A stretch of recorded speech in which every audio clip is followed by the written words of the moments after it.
Good evening and welcome to Wisconsin Brewing Company Park for another DockHaus Dialogue with Dom and another night at the DockHaus here at Wisconsin Brewing Company Park. We got trivia. We have trivia with Skipper Dave tonight. That'll start at 6:30. We got bingo next week after we had bingo this past week. We've always got something going on here at the DockHaus, and tonight I'm very happy to be joined by Bryan Giese. He's been one of my best friends here at the Lake Country DockHounds, despite the age difference. But Bryan has been such a great supporter of my work here at the DockHounds, and he's actually joined me on a broadcast before here at Wisconsin Brewing Company Park, but happy to help tell his story and what he works on here at the DockHounds. So, Bryan, how are you doing? And thank you for joining me tonight. Yeah, thanks for having me. Thanks for the invite. I'm doing well. Things are going well. And sorry to put you on blast there for a minute, but Well, sometimes we gotta have our friendly jabs at each other. You tell me the dad jokes, and then I just have fun with them. Well, yeah. No, I when my daughter was born, they just handed me the book right away. They were like, "Here, just memorize this book of dad jokes, and you'll get through life." So I'm happy to have not read that book yet. Don't want to for a long time. Yeah, no, take your time on that. But Bryan is our Director of Marketing and Communications here with the Lake Country DockHounds. So, Bryan, I know what that means, but what does that mean to the average fan? Yeah, no, Director of Marketing for here is essentially anything that's being seen by the public comes across my desk. So just getting our brand out, being out in the community, doing things, making sure that everybody is aware that, we're doing events like this, that we're doing baseball games, everything in between. So we're a 365-day-a-year organization. We couldn't survive without doing things outside of the baseball season. And so, being able to get that information out to people so that we can keep the lights on, so to speak, is really important. And that's ultimately what I end up doing every day. What Lisa Kelnick, our CEO here at the DockHounds, says is we have baseball season, which is, of course, everyone's favorite season. It's during the summer. That's when the baseball, of course, happens on the field here at Wisconsin Brewing Company Park. But outside of that, we have festival season, which goes until the year ends. And then now we're in our entertainment season part of our series. So we're in full swing. And, what is your tasks during this entertainment season in the festival season? Yeah, no, I always get asked of how, what do I do during the off season, right? And how busy are we during the off season? I think we're almost more busy in the marketing side of things during the off season than we are during the baseball season. Right now, from the end of the baseball season to the start of it, we're working on planning for, the different events that we're doing during the baseball season, and then during the months of January, February, March, we're working on promoting different events that we have coming on. So whether that's a fan fest or anything like that, we're working on planning and producing those kinds of things. And Bryan said the F word that I've been told not to spill the beans about, but yeah, maybe Fan Fest will be happening leading up to year 4 for the Lake Country DockHounds shortly before the season starts. We've got a lot of stuff in the works that we can't reveal quite yet, but one thing that we are starting to advertise here, it's the chili cook-off. Yeah. I think that'll be very exciting here. Yeah, no, I think that's, one thing that we always want to do is be a part of the community. We don't want to just have the stadium housed here in the community of Oconomowoc. We want to actually be a part of it, and so the chili cook-off coming up in March. We invite people to enter their chilies, enter their soups. We'll be doing a prize giveaway for the fan favorites in both of those categories. And then ultimately take on Chef Sergio. He's going to produce a soup and a chili and see if yours can get outvoted beyond his and see if you can beat the chef, almost a little Iron Chef-like competition. Yeah, good luck. That's all I got to say. Yeah, so he does a good job. Yeah, let's talk about baseball because baseball is your passion. I know that you are a Pittsburgh fan, but you're also a Milwaukee fan, given that you live here. Yeah. How cool is it that you get to spend your days at a baseball field for work? Oh, it's awesome. It's a dream come true. It's been something that I've always thought of dreaming of doing. And so being able to come to the ballpark every single day is something really special. So, even in the middle of winter with the turf field, it melts off pretty quick. It looks green. It looks like it should be playable in the middle of July, and it's only in January. And so for us to be able to come here and see that every single day, it's inspiring. It really helps to keep those creative juices flowing. Yeah, Brian, it may be winter, but it doesn't feel like winter right now.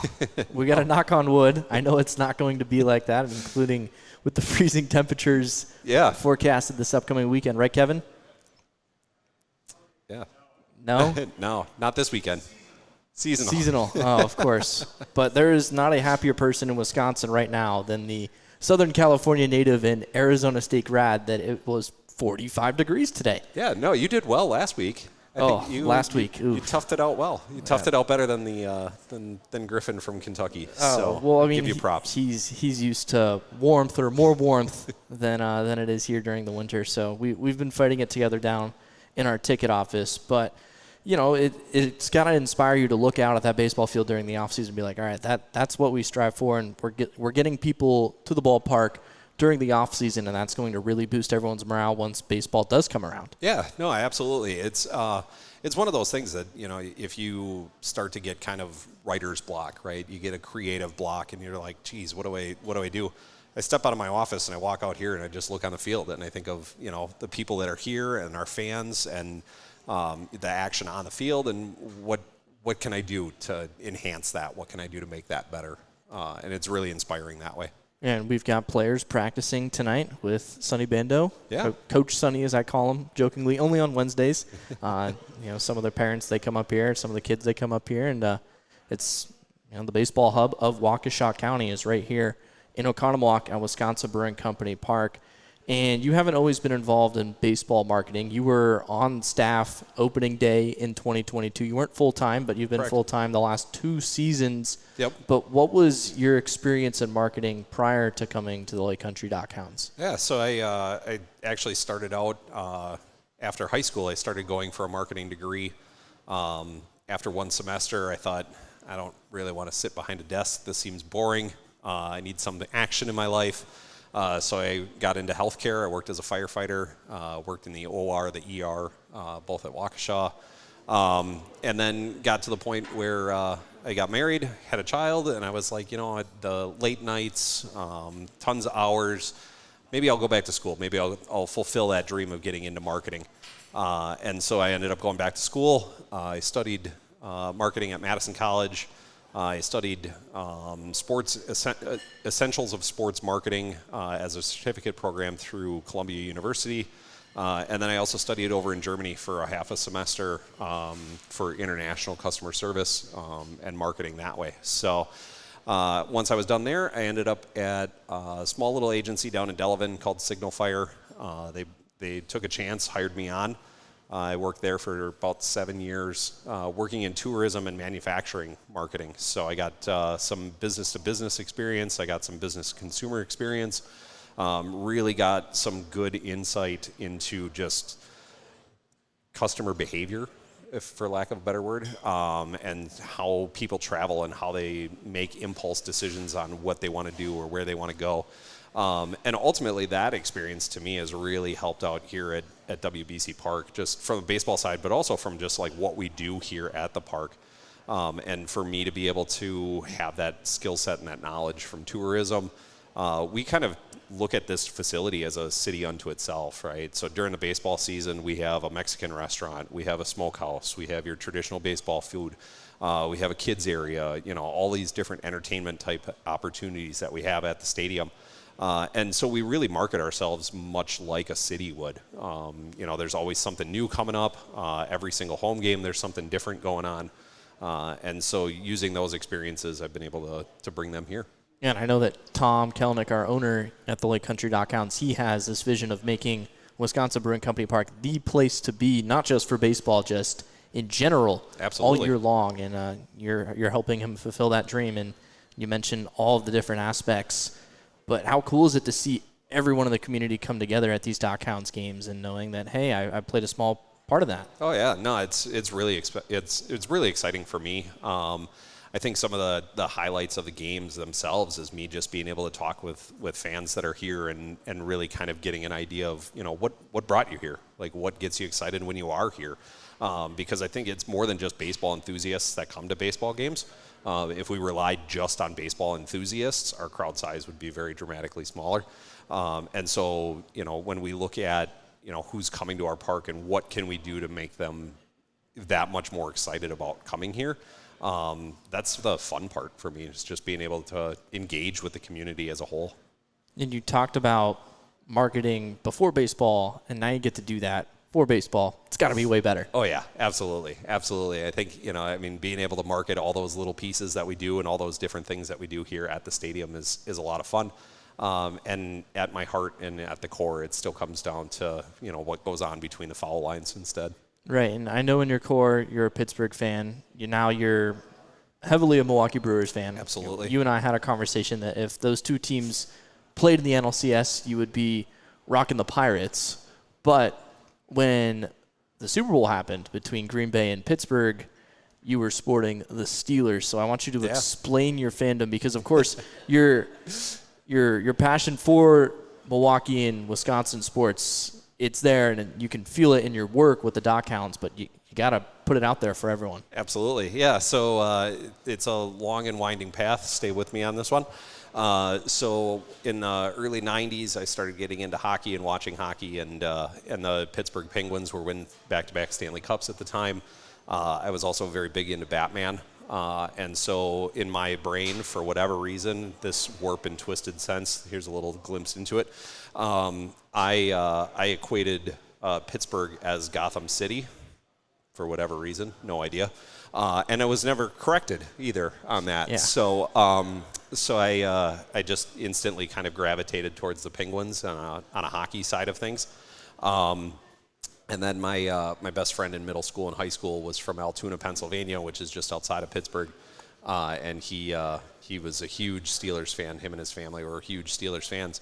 And as a child of the 80s and 90s, the Packers, until Reggie White came along, were not very good whatsoever. And so it was easier to find a team that was good than to hope that the Packers were going to get good. And so that's where I ended up becoming a Steelers fan. The Pirates thing kind of comes along just with being in Pittsburgh and everything else. I've been to the city a number of times and absolutely love it, and just the blue-collarness. I think it's just because of the fact that it's more of an East Coast version of what we have here. It's just a little more mountainous, still on the rivers. But a lot of the cool things that we do here in the state of Wisconsin are also done over in Pittsburgh as well. Right, when I think of Pittsburgh and Milwaukee, they're certainly not the biggest markets, but they have super diehard fan bases that really are proud of their local ties, and they have that community-oriented feel. Do you get that here with the Lake Country DockHounds in Oconomowoc? Yeah, for sure. I think I think of in Pittsburgh they have Iron City beer, Iron City Light. It's only sold within the city confines, and it's very much like what we have here with Lake Louis. Obviously Lake Louis from Verona, and they're moving into this market, but it's still a very niche kind of area, and it's a small, highly targeted kind of group that are diehards to that, and so it's something that we're able to, that in my mind I'm able to kind of correlate between the two. And then one of the things that I would say but you have been pushing on our socials and on our website this off season, and it started at the end of last season, is Lake Loyal. What has gone behind that? Yeah, so I think Lake Loyal stems from that passion that I have of us being a part of the community and not just in the community. We like to be able to go out to schools and be able to go out to other organizations and kind of take our show on the road a little bit more. We want to be able to be a support to the community, whether that's in a school settings, whether that's from businesses, anything like that. We don't want to just always be like, hey, come to our house. Like, we would like to be able to go to other people's houses and have fun and be able to show off our brand that way. We're talking to Bryan Giese, Director of Marketing and Communications here with the Lake Country DockHounds. And one thing that stands out to me was when you and I were with Demetrius Sims on Halloween weekend, I guess we should call it, because it wasn't Halloween, but it was that weekend. And we got to be in the city of Oconomowoc and passing out candy, passing out baseball cards to all these kids. And there were a couple of kids who were dressed up in a DockHounds theme. One is Louie, the other as a baseball player, who was sporting the Lake Country DockHounds, and a couple of the kids, they knew who Demetrius was. Yep. How awesome is that for you? No, that's the pinnacle of the dream come true kind of thing. So I had originally met up with the ownership group here back in 2019 as we were going through the approval process to try and get the stadium even approved and built. And the dream back then too was, hey, we're going to put a baseball team here. And in my mind, I'm like, this is going to be awesome. Like, to be able to go around the community, see our logo, see our branding out there. Something that's really special to me. And so when I'm in Oconomowoc during their Halloween trick-or-treat event, and you see these kids that are 5 years old dressed up as DockHound players, was something really special. And for you to be experiencing that in your hometown, it's got to be even more special. Yeah. I think that's, I think this, to me, the big dream come true to being here is really the fact that, I live right down the road. The idea of working in sports is one that you have to be open to the idea of traveling, as coming from San Diego to cold Wisconsin. It's tough. Those jobs they're few and far between, and so you got to be willing to do what it takes to land those jobs. And for me, to be able to have it right down the road from me is just an absolute dream come true. Yeah, you get to live at home. Yep. While I could not be any further away in continental USA than where I am right now. But that's just the way that it rolls, and it's in large part that I'm still here, and I still feel comfortable being here because of people like you and everybody else in the community who have made it feel like I'm at home. And it doesn't feel like that when it's negative 10 degrees, let me tell you, when it's 70 degrees warmer back home. Sure. And my dad's texting me a selfie with our dog outside, and I'm like, oh, yeah, nice, thanks. Yeah. Thanks, Dad. Definitely needed that right now. But you just got to dress in layers, Dom. That's all. Well, yeah. You go outside and it's better in layers. I found that out. So long as there's not wind, it's been all right. Yeah, no, it's as long as there's not wind in the winter and as long as there's not humidity in the summer, you're golden. Right. Well, I've lived that, so that part's fine. It definitely is suboptimal, but you got to do what you got to do. Sure. And then one of the cool things for me at this internship at this job is that I've had people who are doing internships that look up to me, and of course, there are very few people in this building who have more interns that they watch. Of course, Lisa is one of those people, but you direct an entire marketing team who are all interns throughout the season. What is it like for you to be able to pass on what you've learned and what you have experienced to younger people who aspire to do what you do now? Yeah, it's really rewarding at the end of the day, being able to work with students that have that same passion that has driven me to be where I'm at. Working with them, I think it also helps me. They help to be able to kind of, I know you poke fun, but they keep me young. They keep me engaged. In the land of marketing, it's always changing. There's always something new. There's always a new trend. There's something going on. And to be able to tap into them so that our brand can continue to evolve is really important to me. And then to be able to give back to them and be able to give those years of knowledge that I have to them and just be able to say, hey, this is what it's like in a book, but here's what it is in the real world. Yeah, and it's got to be extra special when they do something that they've wanted to do or they had this ideation for, and then you help them finalize it, and then they see the final product out there, and then maybe it's well received. That's got to feel good. Yeah, absolutely it is. It's I think when they reach back out to me, a year later, 2 years later, those kinds of things, and they say, hey, what you taught me is still holding through, and it's helped me to get to this point, or it's helped me with that. Just adds another layer of success to my story, I feel like. It's an invaluable experience to be an intern for a sports team. We're, of course, hiring interns. If you're at all interested, we all post it on our LinkedIn, so Go find it. We're easy to find. Yeah, for sure. Favorite part about DockHounds games for you, because you are one of the few people who you have to watch every game on the road, or you at least try your best to do so, which means you unfortunately have to listen to my voice for 3 hours a night on the daily when the team's on the road. But well, I hope for 2.5 hours. Yeah, right. Yes, if it's 3 hours, hopefully it's a good 3 hours and not a bad 3 hours. Right. But when you're at home, you're of course down there. You're finding out what information you need to be posting. You're videotaping pretty much the entire game on your phone in case, because the beauty of baseball is that one pitch could be the most important pitch of the game.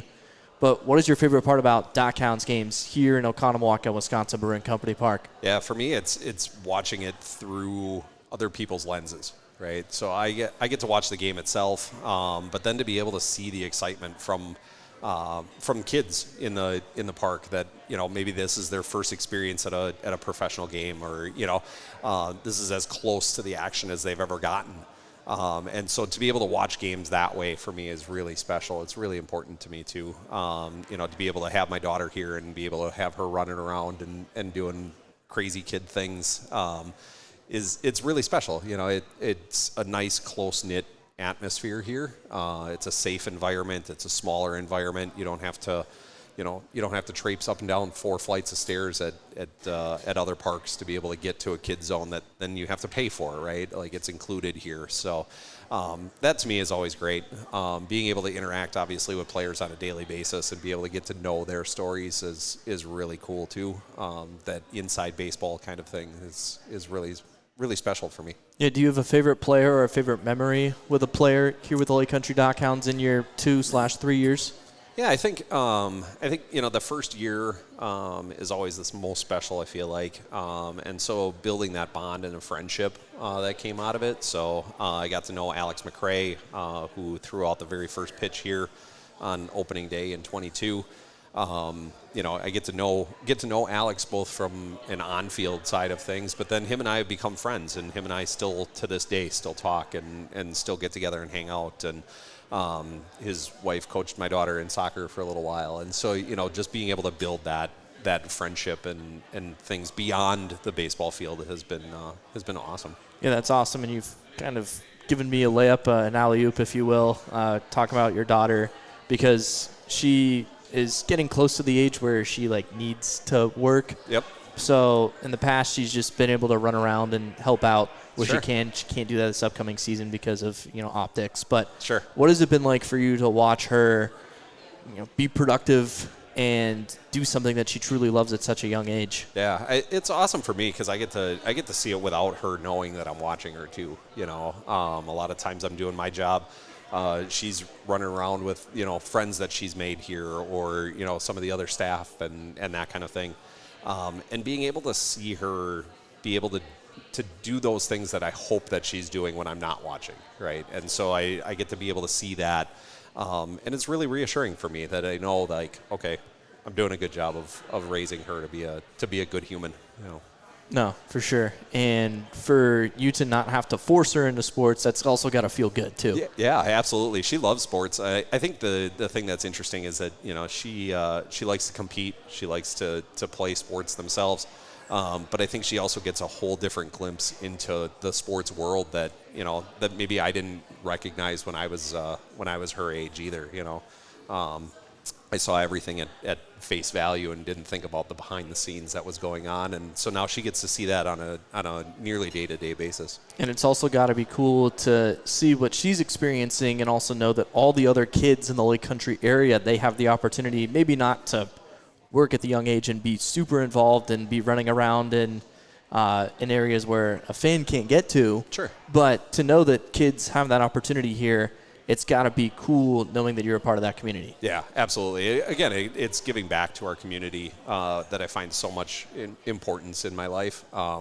Even when I was on the fire department, I felt like, you know, here I am, I'm giving back to a community, right? And I'm being able to help things out. And that was the one thing that I always worried about getting out of healthcare, was how was I going to be able to feel and how was I going to be able to fulfill that kind of wanting to be able to help a community. And now that I'm here, I'm able to do those things again, just obviously on a much different scale. But knowing that, we'll hire seasonal staff at 14, 15 years old, right? And they start to get an inside glimpse into what it's like in sports before they ever even think about going to school to get into sports management or, you know, any of those hospitality or any of those kinds of things. I think it's really rewarding for me.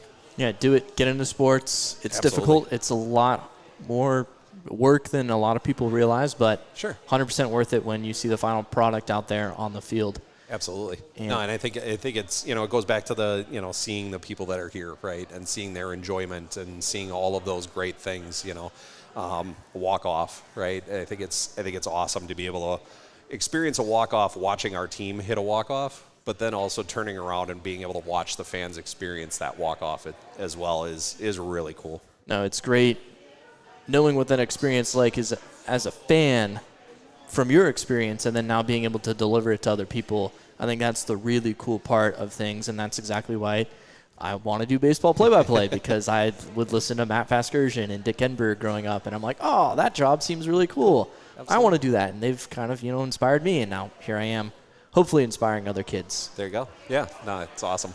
And then on that path, last week we talked about Bob Uecker because he passed away almost 2 weeks ago, so last week was the first show since his passing. We invited some fans to come up and discuss Bob Uecker and his stories, of course, with you being so involved with baseball here and listening to Bob Uecker and all those memories you have with him.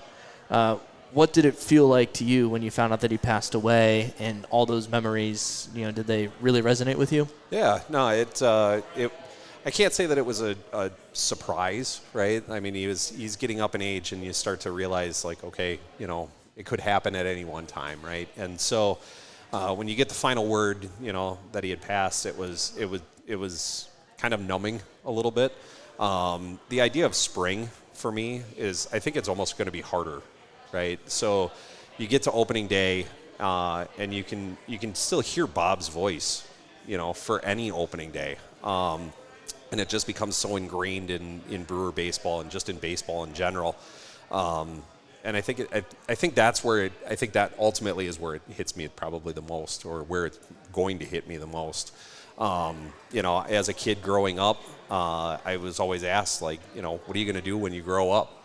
What do you want to do when you grow up? And I'll boast. I don't want to brag, but I was a easy 175 hitter in Little League when in 7th grade. So I knew that path into sports was not the way it was going to go for me. And so then I quickly pivoted, and I was like, no, I'm gonna do Bob Uecker's job. And I can clear as day remember hearing my mom say, well, that job's kind of taken right now. And I was like, well, no, it's not going to be taken forever, right? And so, I got news for you. So, so now I'm well into my 40s, and, I've already had 2 career paths. I don't know that I really want to do a third, but I think anybody that's going to step in to try and fill Bob's shoes is going to be almost insurmountable to be able to. It'll be impossible. Yeah. I think I'd say that. And Joe Davis has done an incredible job with the Dodgers replacing Vin Scully, and he, of course, was groomed for that. Jeff Levering, I would imagine, unless if Brian Anderson is on vacation or calling some basketball for Turner, sure, he'll be on the radio for Brewers opening day. I have no idea who they play because I'm not a Brewers fan. But I'll be in New York. They will be, all right. Against the Yankees. Yeah. Oh, against the Yankees. Remember, it's the Mets with Rhys Hoskins treating them like they're little kids again. They got the last laugh. They got the last laugh, unfortunately. Yes. Their first baseman. But it's going to be hard for Brewers fans, for the Brewers broadcasters and Brewers personnel. But Bob Uecker is Mr. Baseball. Yeah. And, I think that everything that he did guided all those broadcasters for the future, and I think it's going to be a great product like it has been, but it won't ever be the same. It won't, no. And I was just talking with Sonny the other day about this too, and I said, my dad and I were lucky enough to be at County Stadium when Yount got his 3,000th hit, and when I think of us being there, and I think of Yount getting his hit, I instantly hear Bob's voice, even though we were at the game. I never heard Uecker call that, but I've heard it called so many times in highlights, and it's just ingrained as part of my memory that I was there, I watched Yount hit 3,000, and I heard Bob call it at the same time for whatever reason in my brain. That's just all interwoven together, and so I think Bob will always have that place, and I think there's going to be those moments where you're just waiting for his story, right? I mean, there were times where you listen to Brewer games and they're down by 8 runs, right? And the reason why you still listen to a Brewer game when they were down 8 runs was because you had no idea what Bob was going to talk about next. I don't know that Bob knew what he was going to talk about next either. But you knew it was going to be funny, and you knew it was going to be engaging, and and it was going to be great that way. That's all you could ask for, and I feel like we have to honor him at some point this upcoming season, right? Yeah, absolutely. I know myself and Sonny and Andy, our director of entertainment, we've talked about any number of different things, and I think with the upcoming release of some celebrities that are going to be here, I think it gives us a really good tie into the Brewers to be able to do something with that. And is there something that you're also excited to think about for the upcoming season? Yeah, I think I think celebrity guests, like we talked about. We have some big news coming out next week, but we are going to have 4. We're going to be able to honor the 1982 Brewers this upcoming season by having 4 of them here throughout the course of the season. So starting with opening day, with Jim Gantner is going to be here, and then in June, Hall of Famer Raleigh Fingers. In July, we're going to have Robin Yount back. He requested to come back. He had so much fun last year meeting everybody here in Lake Country that he is willing to come back again. And then another Hall of Famer in August, we're going to have Ted Simmons come back, or have Ted Simmons here.